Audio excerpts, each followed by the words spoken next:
Today's show is sponsored by the Electric Vehicle Association. Join up to support the electrification of transport today. And by Energy Sage. Plan your energy independence and insulate yourself from rising energy costs. And by you. Stick around to find out how you can help us remain 100% independent. Welcome back to another episode of TEN, Transport Evolved News. Thanks for joining me. I hope you are safe, well, and with someone you care about who also cares for you. We start today's show with a promised coverage of the Brussels Motor Show launch of Kia's newest EV, the EV2. Unveiled last week, the EV2 is a B-segment electric SUV designed for the European market with a choice of 42.2 and 61 kilowatt-hour battery packs. Effectively a replacement for the eNiro, it's based on a 400-volt system architecture variant of the eGMP platform, so won't benefit from the same ultra-fast charging found on the EV6 and EV9.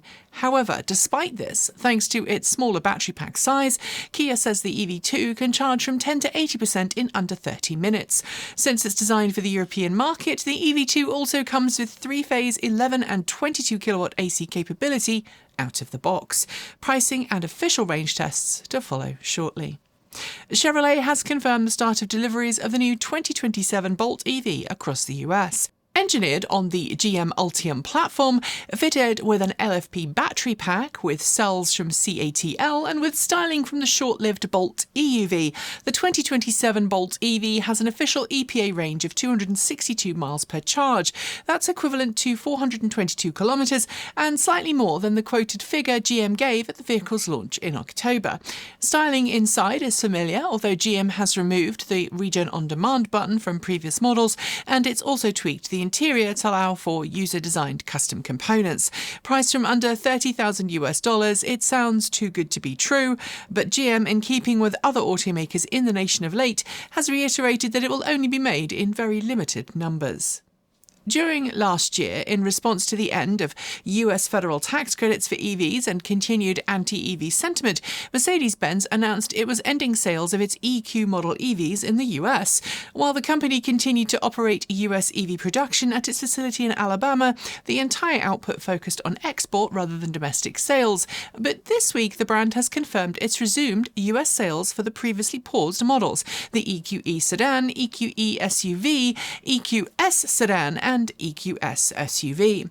Dealerships will be given a choice if they want to order new EQ models to sell, and as an added incentive, those who do will also be allowed to display and sell the all-new CLA as well. While we don't know if prices will differ from the ones we saw at the end of last year, we can expect some adjustments to take into account current costs. Even though Benz makes its US EVs in the US, some import tariffs on parts are most likely. Jeep, Chrysler, Dodge and Ram, Stellantis brands, have long been sceptical of plug-in vehicles. In recent years, they've reluctantly promised electric and plug-in hybrid models, but after President Trump's second inauguration, Stellantis began delaying, cancelling or dismissing EVs in the region. This week, all Jeep and Chrysler plug-in hybrids, along with US Renegade EV models, were officially cancelled. The company cites a focus on more competitive electrified solutions, which it says include range-extended EVs, which confuses me as they are essentially plug-in hybrids. So, if you're going to consider going electric, be wary of in-stock Stellantis brands in the US or Canada because you might end up very under-supported. But while pickup fans in the US might be reeling from the decision to cancel the F-150 Lightning and questioning if any US brands will keep making EVs at all, Toyota has officially launched its Hilux EV in Europe. Displayed at the Brussels Motor Show, the Hilux BEV, which will be sold alongside a mild hybrid variant of the same, features a 59.2 kilowatt-hour lithium-ion battery alongside twin motors and permanent all-wheel drive. Sized similarly to the outgoing ICE Hilux, the EV variant promised a very modest mixed range of 257 kilometres or 159 miles on the WLTP test cycle. Outside of Europe, that might seem like a small range, but for most Europeans, that's more than enough, especially as pickups are less popular than more practical vans. If you've watched this show much in the last few months, you'll know things in the US aren't looking great for EVs. But this week we saw some significant signs that both the EU and Canada are about to make it easier for Chinese-made EVs to be purchased. According to reporting from Europe, the EU and China are very close to a deal to replace current tough import tariffs on Chinese-made EVs imported into the region, instead leveraging a minimum price promise from Chinese automakers to ensure a, quote, competitive marketplace and prevent Chinese subsidies on EV production from skewing pricing.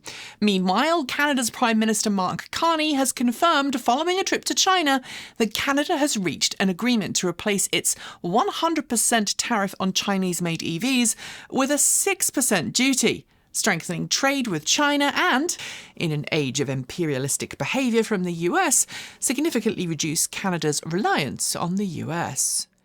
Although we're now well and truly into 2026, we're still seeing some late stragglers from not 2025 but 2024 get published. And today it's all about energy in the EU. The European Commission published data this week confirming that during 2024, nearly one half of all gross electricity consumption in the region was sourced from renewable energy. That represents a 2.1% point increase from 2023 and nearly triple what the figure was when tracking began 20 years ago. Of all the renewable consumed, 38% came from wind, 26.4% came from hydro, and solar provided 23.4%. Interestingly, the consumption percentage changed from nation to nation, with 90.1% of Austria's electricity coming from renewables, Sweden sourcing 88.1% from renewables, and Denmark 79.7%. Malta came last, sourcing only 10.7% of its electricity from renewables. In October last year, GM wrote off $1.6 billion of investments into EVs and EV production, and this week it announced a further $6 billion in written-down costs. Like other US automakers, GM has significantly changed its future vehicle lineup plans under anti-EV and pro-ICE sentiment from the White House. But unlike Ford, which has ended production of what was the nation's most popular electric pickup, GM says for now it plans on keeping electric models in its Cadillac, Chevrolet and GMC stables. That said, with the Bolt EV in limited production numbers and Chevrolet already selling off stakes in battery plants, I'm at the point where, and I suspect many of you feel the same way, I'm very, very wary of any promises made right now about future EV production from any mass automaker. Let me see and drive it, then we'll talk. At last week's Brussels Motor Show, Chinese brand Zeekr confirmed that official European launch of its latest high-performance EV, the Zeekr 7 GT, had happened, and on paper it's looking good.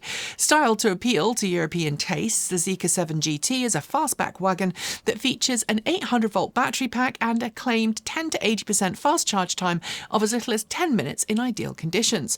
Offered with a 75 kilowatt-hour or 100 kilowatt-hour battery pack, it boasts a sprint time of just 3.3 seconds and a claimed WLTP test range of up to 650 kilometres when spec'd in its most efficient guise. Add in European pricing that starts from €45,000 and it could prove incredibly popular with European buyers, especially if those negotiations on tariffs go China's way. And finally for the segment, the Austin Independent School District in Texas is ramping up its calls for Waymo's permission to operate in the region to be cancelled.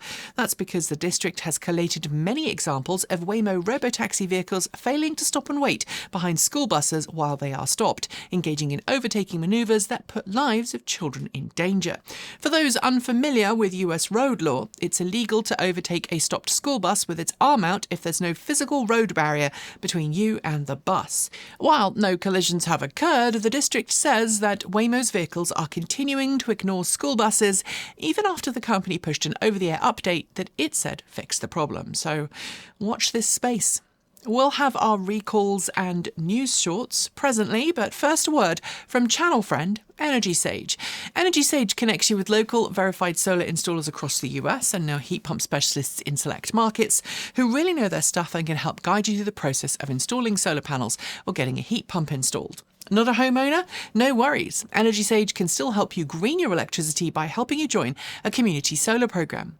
We used Energy Sage for ourselves when looking for installers willing to help us put solar panels on our roof, and their verified pros were knowledgeable and even introduced us to an amazing credit union that allowed us to finance the project with low monthly payments. And while there are now fewer financial rebates and credits available for going solar, you'll benefit from keeping your energy costs stable as utility costs continue to rise. Follow the links below to sign up for Energy Sage's free, no obligation service and get started today. And if you choose an Energy Sage installer, we'll also receive a small referral fee, so you'll be helping us too. Help the grid get greener, save money, gain energy independence, and support the channel. It's a win-win, win-win. And now it's time for our recall reminders. As is usually the case, if you need more information, you'll find them in our show notes on our website.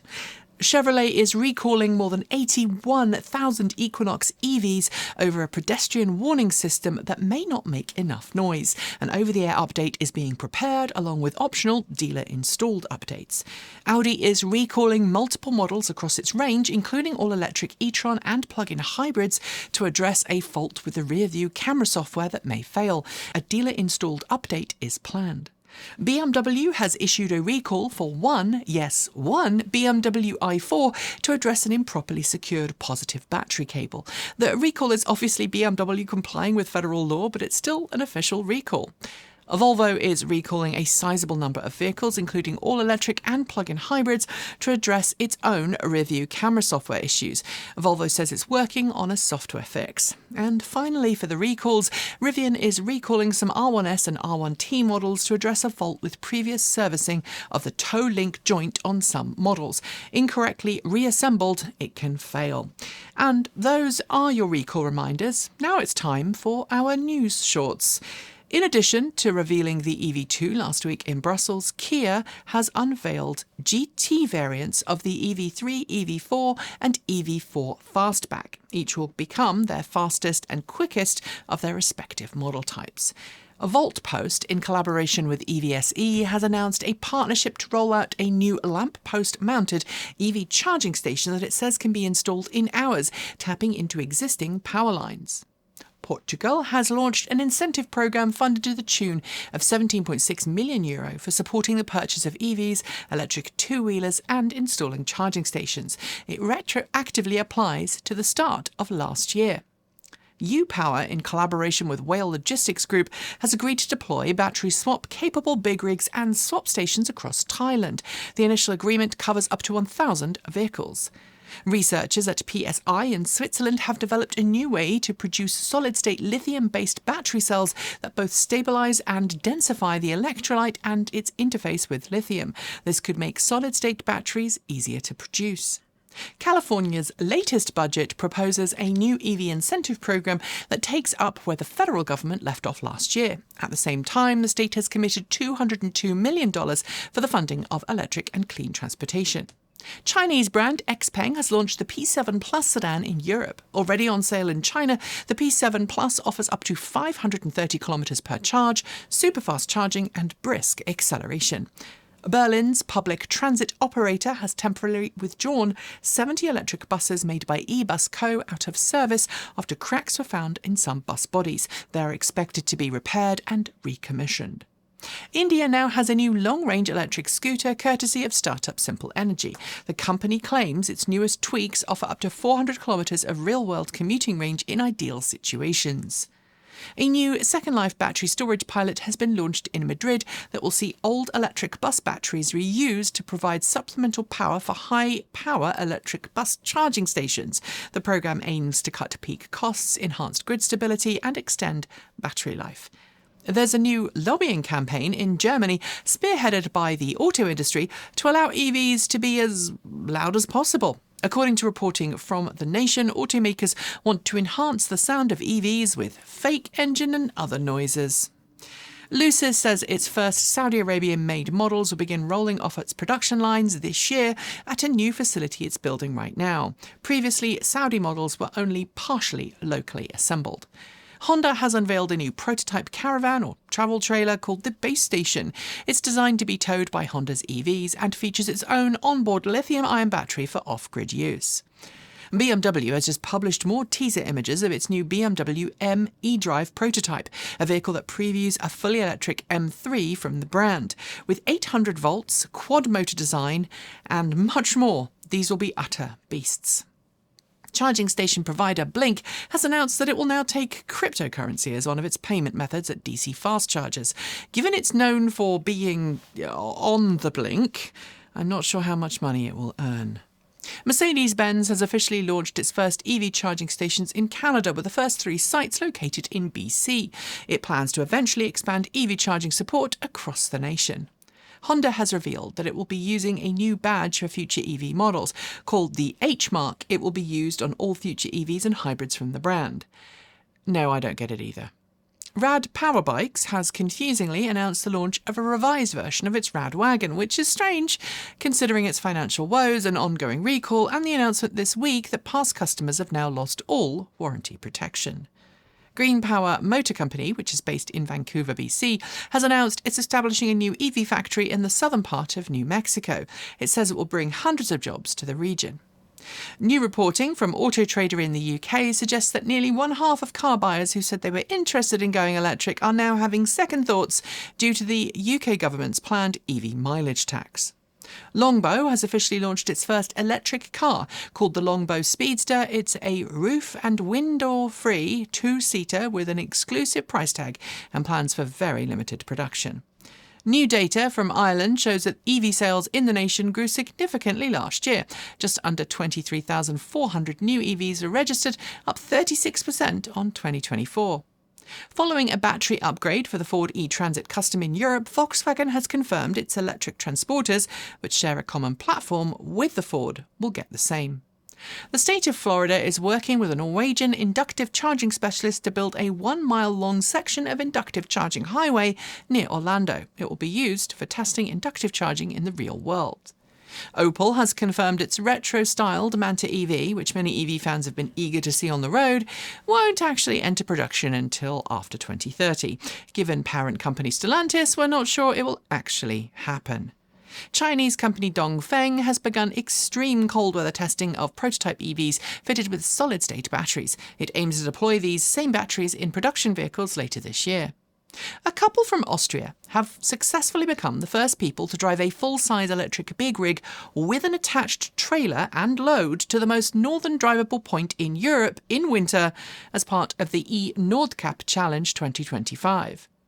The second round of France's electric vehicle subsidy programme for social leasing is preparing to close its applications, with 50,000 people having applied to take part.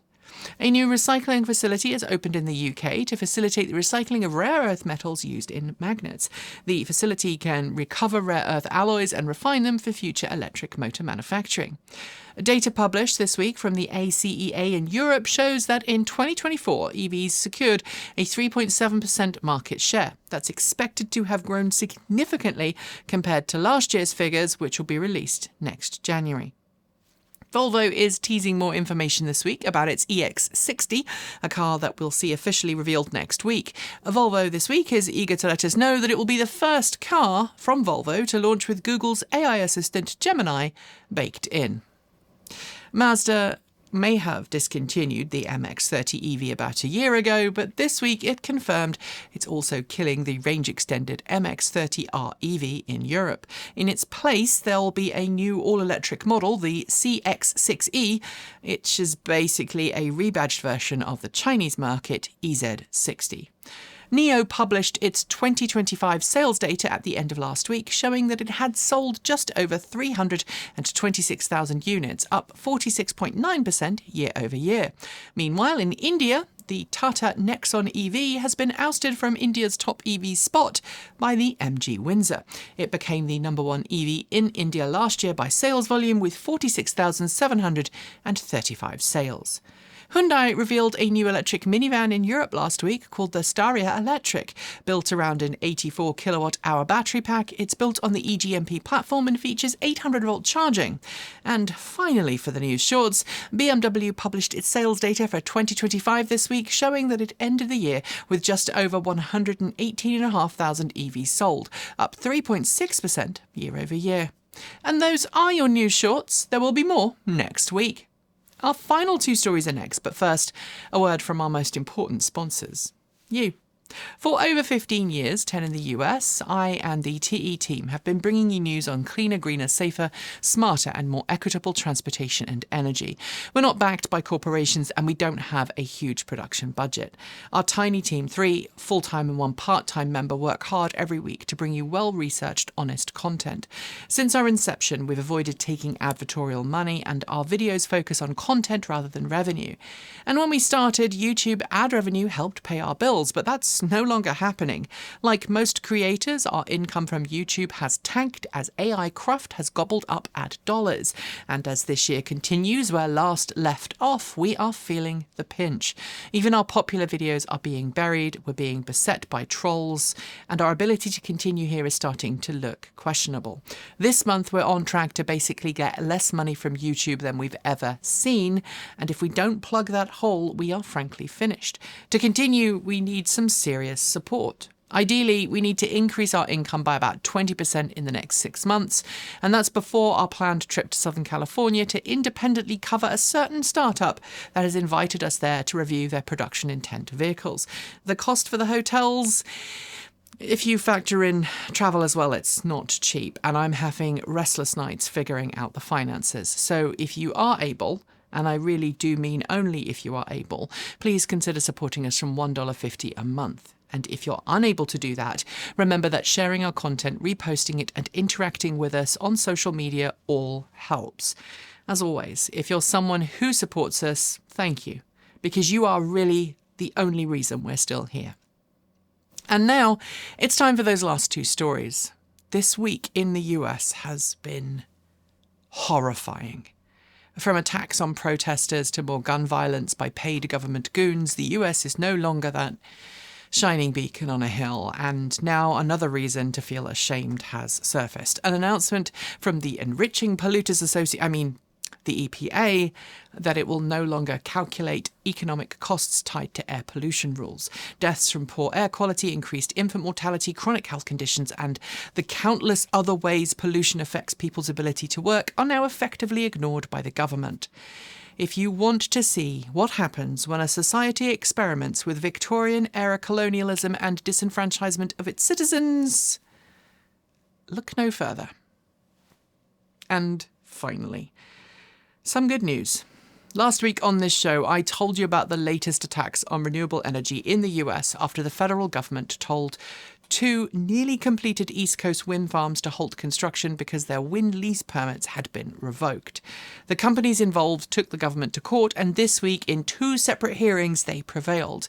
Revolution Wind was first to win a preliminary injunction on Monday after the government failed to explain why it could not act short of complete construction stop and why the wind farm posed a national security threat in the first place. Revolution Wind is now back on track to finish construction. Similarly, a Trump-appointed judge granted Empire Wind a preliminary injunction, allowing construction to safely restart while the case continues.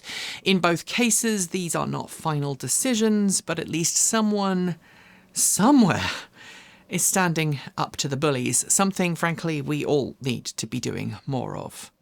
And on that note, we are done for today's show. But first, a huge thank you to the Electric Vehicle Association for sponsoring the channel. The EVA has been advocating for electric vehicles since 1967 and remains firmly committed to a cleaner, greener future for everyone. Join the EVA today to find out how to become an EV educator, meet like-minded fans, and get the help you need to make your own transition to electric. Help that includes a low-interest loan program to help you finance your next step. You can find out more at myeva.org. And thanks to Energy Sage. Follow the link below to plan your own energy-independent future today. And thanks to you. If you can, please consider supporting us from just $1.50 a month on Patreon. And remember that supporting us can also include sharing our content, joining our Discord chat room, promoting us on social media, or using our affiliate links, all in the down below. And for those looking to make one-off donations, we also have a PO box and a Ko-fi, both of which are great ways to do that. We publish every Tuesday, Thursday and Saturday on the main channel, and every Sunday we drop 2 videos on Transport Evolved Take 2. And to finish, some important words. You're valid, you are loved, you belong, and you have a purpose. Every week, I stand here and I tell you that you are all important, that I truly believe that, which I do. But as NATO looks like it may be split apart, invasions and military action are threatened, and more innocent people are being detained, shot and killed around the world by multiple governments, it feels, at least it feels to me, that on many days I'd rather just go to sleep and stay that way. And I am sure that many of you feel the same way. This level of hate and violence isn't normal. It isn't okay. And it's okay to be feeling down and shit scared, as I and many of the team are. But it's also okay to be angry, as I and much of the team are. As I actually told my team in a stand-up this week, I am tired of being angry. And I'm tired of being exhausted, and I'm angry about always being tired. But you have every right to be angry and every right to protest. Just make sure you do so peacefully with intent, keeping yourself and your loved ones safe. Be better than the fear that they spread. Be wiser than the lies that they tell. Be stronger than the bridges they seek to break, because you are not alone. We are stronger than hate. Strength comes from compassion, empathy, and kindness. And even the strongest people sometimes need time to recharge. So allow yourself that. Care for yourself, nurture those around you, and then return to the fight for a better world, one that rewards decency, community, justice, and togetherness. And if you want some ideas as to how to become a better leader, a better community member, and to make good trouble in the EV space and broadly further afield, check out Kate and my live stream from this week. I know it's 2 hours long, but we do discuss many helpful ways of being involved, safe, and prepared for what lies ahead. Whatever lies ahead. Let your light shine. Wherever you are, whoever you love, don't let hate or ignorance win. We are better than this. As always, keep evolving.